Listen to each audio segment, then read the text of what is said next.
මෙන්න මේ ඩොකියුමන්ට් එක ආවොත් විසිට් කරලා නම් දාන්න එපා හොඳේ. ඉතින් කොහොමද කට්ටියට 2025 අවුරුද්දක් ඉවර වෙගෙන යන්නේ. ඉතින් ජපානයේ හැම අවුරුද්දකම අවසානයේදී හැමෝටම එන ඩොකියුමන්ට් එකක් තමයි නෙන්මත්සු චෝසය කියන එක අනිවාර්යෙන් පුරවන්න එන එකක්.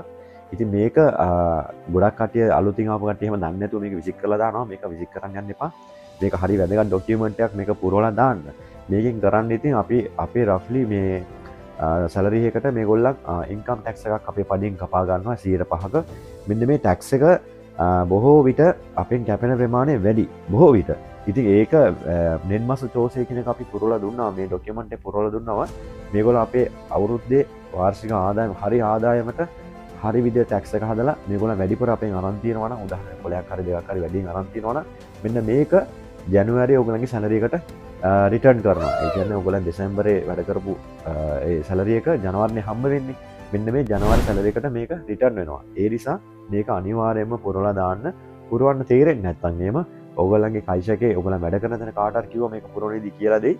ඒක අනිවාර්යයෙන් පුරවලා දාන්න විසිට් කරන්න යන්න එපා. මේ අවුරුද්දේ විශේෂයි. මොකද 2025 අවුරුද්දේදී ඉන්කම් ටැක්ස් එක කවල් ලිමිට් එක වැඩි වුණානේ. කලින් තිබ්බේ කොල 103ක්. දැන් කොල 160ක් දක්වා වැඩි කරානේ මේ ලිමිට් එක. ඒතර මෙන්න මේකේ වැඩිවීමත් යම්කිසි විදියකට අපිට බලපාන්න පුළුවන් වැඩියෙන් ලැබෙන්න. ඒ කියන්නේ ඉඩකඩක් තියෙනවා එහෙම යම්කිසි මුදලක් වැඩියෙන් ලැබෙන්නත් පුළුවන්. ඉතින් ඒක හරියට කියන්න බෑ. ඒක කැල්කියුලේටර් එකත් එක්ක තීරණය වෙන්නේ. ඉතින් ඒ නිසා අනිවාර්යයෙන් මේ ඩොකියුමන්ට් එක පුරවලා දාන්න හැමෝම.